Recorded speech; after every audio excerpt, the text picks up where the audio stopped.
Olá, sejam bem-vindos a mais uma atividade de capacitação em documentação museológica. Para quem não me conhece, Cristiane Marques, museóloga, especialista em políticas culturais e faço parte da equipe técnica da Fundação Hansen Bahia. Essa atividade é uma das metas a serem realizadas pelo edital de apoio a ações continuadas de instituições culturais da Fundação Hansen Bahia, que é apoiada pelo Fundo de Cultura do Estado da Bahia. No bloco anterior, da atividade de capacitação e documentação, falamos sobre o processo e a importância da documentação nos museus. E iniciamos falando que a documentação museológica ela é um ramo da museologia que trata de toda informação referente ao acervo, desde sua entrada na instituição, todo o seu caminho e até o seu final, sendo aceita no museu ou o seu descarte.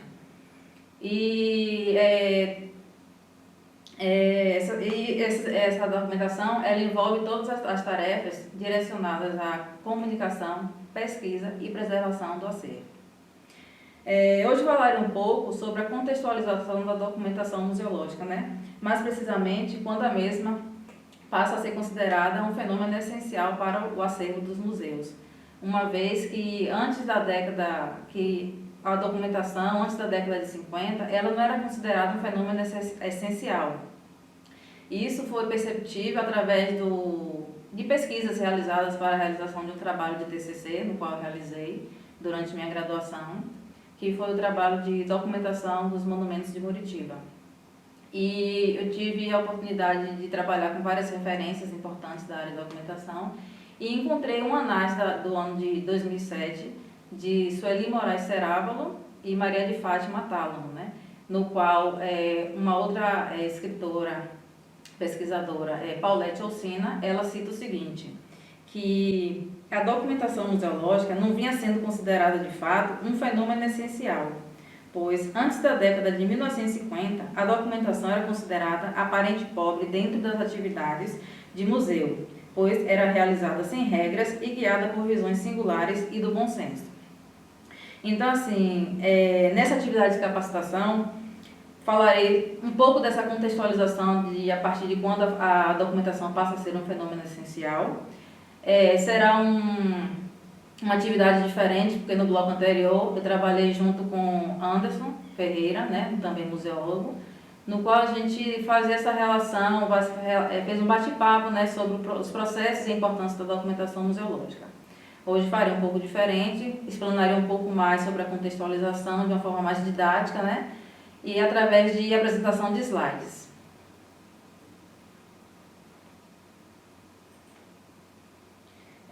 Como falei, vamos trabalhar sobre a contextualização.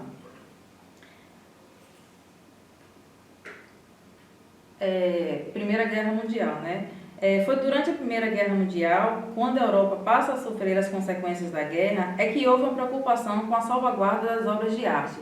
E isso porque até então toda a ação de museus eram voltadas para a questão da conservação das obras de arte e não documentação. Quando no período de 27 a 45, órgãos internacionais, tais como o L'Office International des Museus, com a sigla OIM, e integrantes do International Institute of Intellectual Cooperation, que é da Liga das Nações, eles passaram a recomendar o emprego de fichas e a padronização de etiquetas descritivas para dar suporte ao intercâmbio das obras de arte no âmbito internacional. Essa informação ela foi retirada do análise publicado em 2007 por Sueli Moraes Cerávulo e Maria de Fátima Tálamo, intitulado Os Museus e a Representação do Conhecimento, uma retrospectiva sobre a documentação em museus e o processamento da informação. Então, foi a partir dessas referências que eu venho desenvolver todo esse trabalho de contextualização da documentação. A partir da Segunda Guerra Mundial, desenvolve-se uma série de tendências nos museus. A partir dos anos 70 e 80, surgem conceitos novos, como musealização, fato museológico, bem como a criação de um museu, o ecomuseu. Segundo Judite Primo, em um texto desenvolvido para o Caderno de Sociomuseologia da Infomusa, intitulado A Documentação Museológica no Museu Local, algumas considerações, ela afirma o seguinte, eu vou trazer um trecho dessa citação de Judite Primo, que fala o seguinte: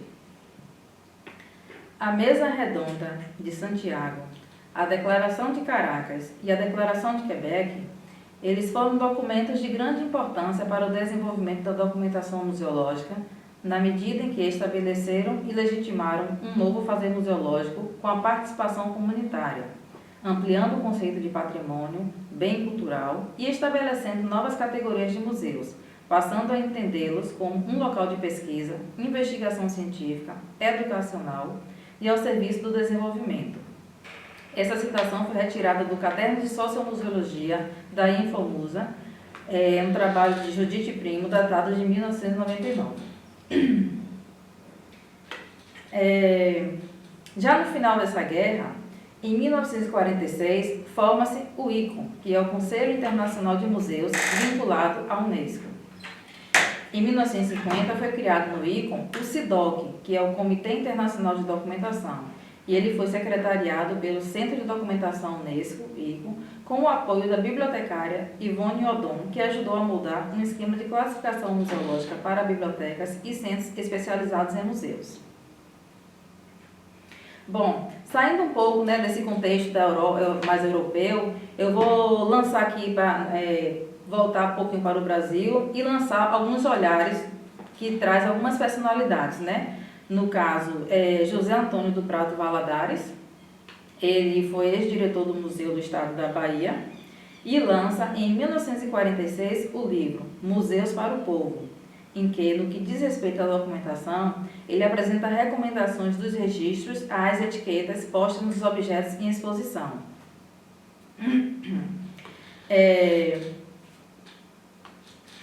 Regina Real, ela era museóloga, né? E ela lança no Rio de Janeiro, em 1958, o livro intitulado O Museu Ideal, para explicar a ciência da organização dos museus.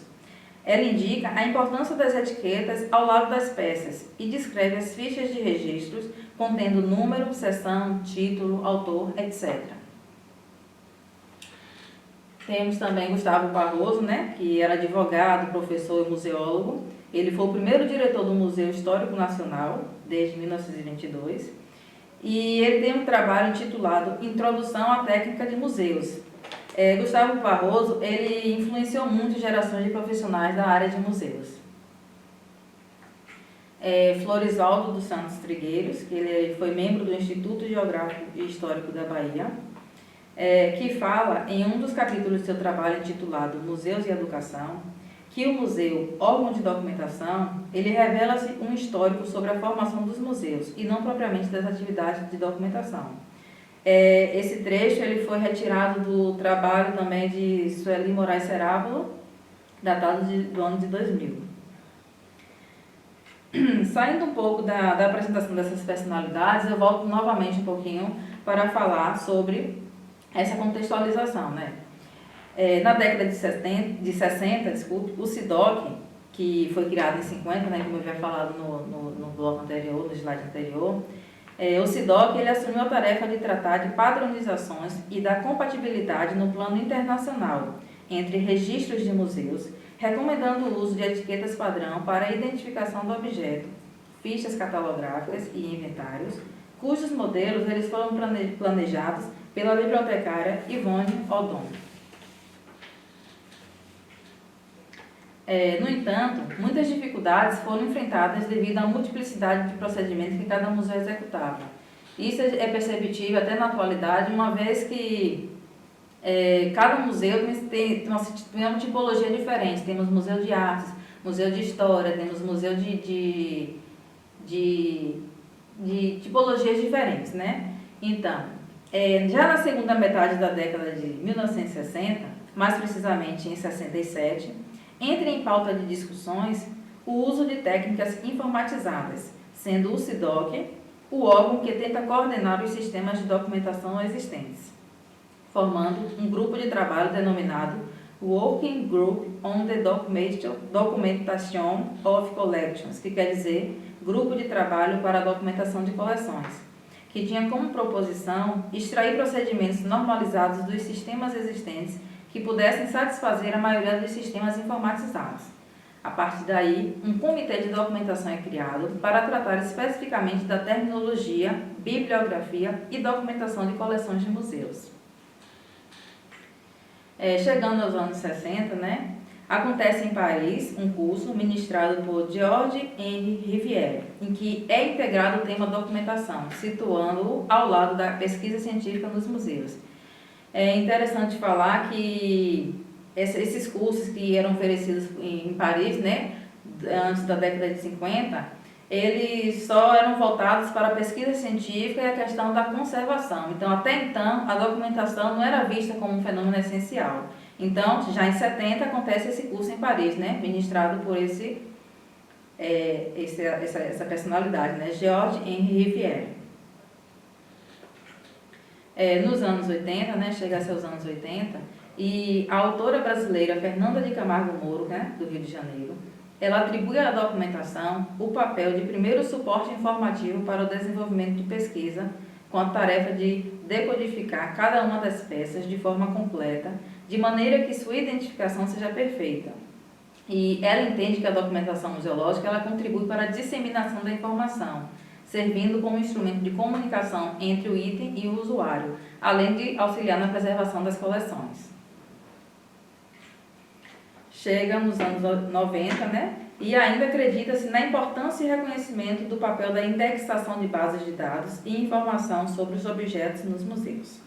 Bom, o que se pode observar e concluir sobre a documentação é que o desenvolvimento da documentação em museus foi e ainda continua sendo um processo muito lento, né? Pois muitos museus eles ainda não possuem seu sistema de documentação realizado e muito menos iniciado.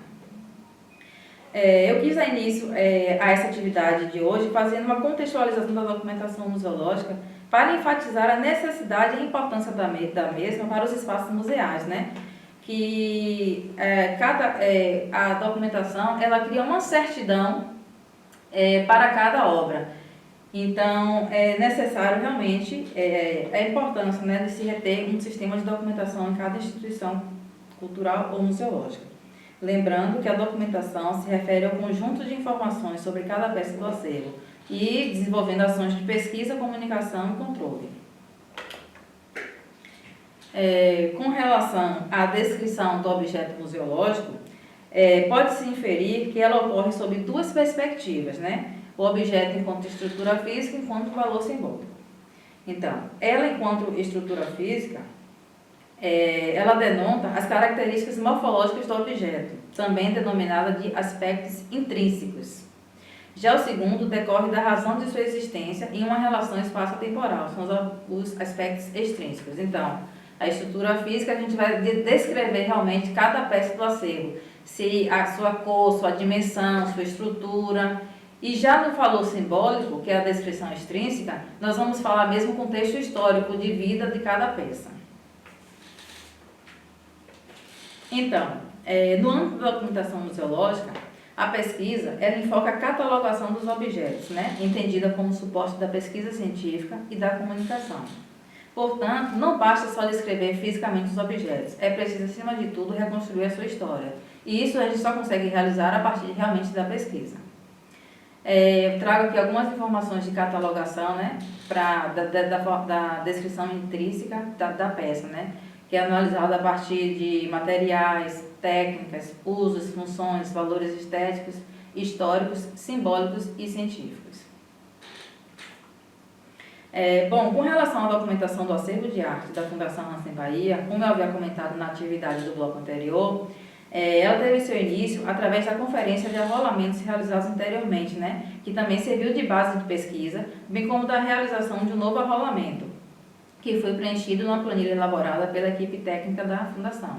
Essa é a planilha adotada, a atual, né, da Fundação Hansen Bahia, no qual a gente coloca o título, Planilha de Arrolamento da RT, que é a Reserva Técnica do Museu Hansen Bahia, Aí temos duas reservas em São Félix e a outra em Cachoeira, no caso a gente só muda a nomenclatura em cima. Porém as informações são as mesmas, né, no qual a gente coloca a localização.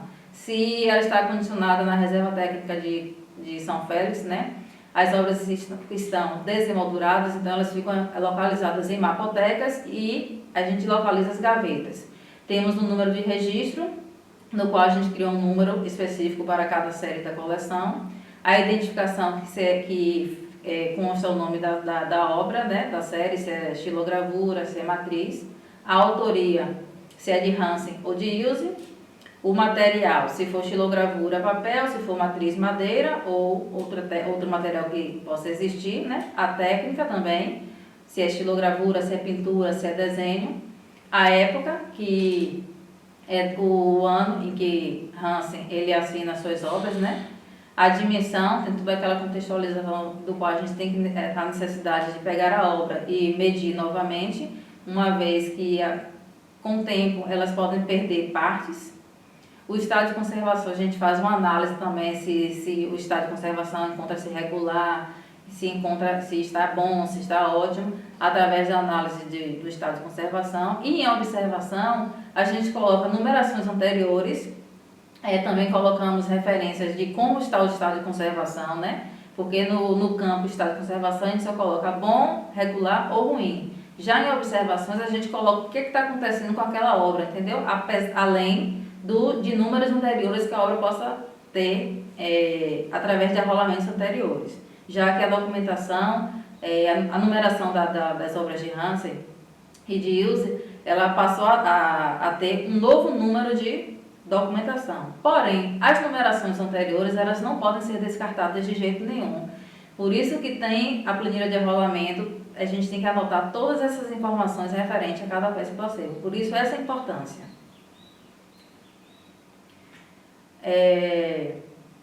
A documentação da Fundação Hansen Bahia, né, como eu havia comentado anteriormente, foi feita uma conferência de arrolamentos anteriores, foi feita pesquisa no acervo pessoal dos artistas Hansen e Ilse, né, nós analisamos fotografias, recortes de jornais, revistas, correspondências, eles possuíam também cadernos, né, particulares, como se fossem diários, onde eles faziam anotações, e foram essas referências que nos permitiram conhecer realmente o acervo desses artistas, né? Também tivemos como base livros publicados por Hansen Bahia, uma vez que ele também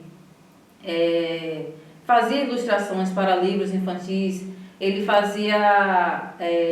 escrevia sobre as séries que ele publicava. Temos publicações sobre Navio Negreiro, sobre a série Flor de São Miguel, temos publicações sobre a série da fase Bahia, da série Etiópia, enfim, todas essas referências foram utilizadas para fazer o trabalho de documentação museológica aqui da Fundação Hansen Bahia.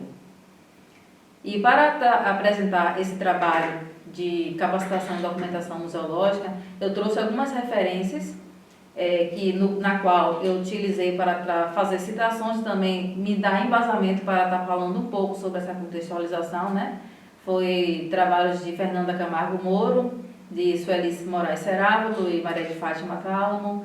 Tivemos inclusive o meu trabalho também de documentação museológica, né, dos monumentos de Muritiba, e um trabalho também de Judite Primo e Daniela Rebouças. Então, espero que vocês tenham gostado dessa atividade de capacitação e documentação, no qual no bloco anterior eu trouxe um pouco dos processos da importância da documentação museológica, e hoje eu fiz um pouquinho dessa contextualização, fiz um pouco diferente essa atividade de hoje. E espero que vocês tenham gostado, sigam nossos canais do Facebook, do Instagram e também do YouTube da Fundação Hansen Bahia. Muito obrigada.